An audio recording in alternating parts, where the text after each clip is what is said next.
There was a church that was growing by leaps and bounds, and they were looking to construct a new building. Well, in that church were two wealthy brothers who, because of their financial influence, always got their way. Well, one day, one of the brothers died. And the day before the funeral, the surviving brother went up to the pastor and he said, "Preacher, you know that building that the church is wanting to construct? Well, here is a check for the entire amount to cover the entire project. And I'll give it to you on one condition: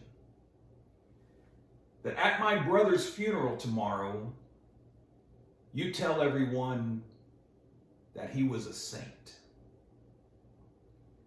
Well, the preacher thought about that and prayed about that all day long into the night, about what he ought to do. Well, the next day at the funeral, he stood before the congregation and he said, "Well, today we remember a man who was one of the meanest men I've ever known.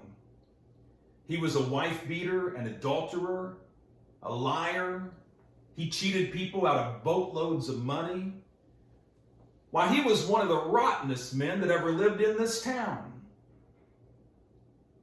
But compared to his brother,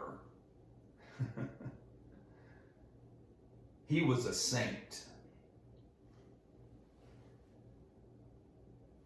And this, my friend, is why we ought to never compare ourselves to other people.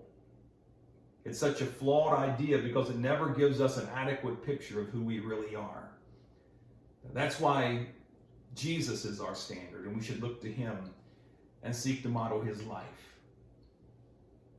Thank you for watching, and be kind.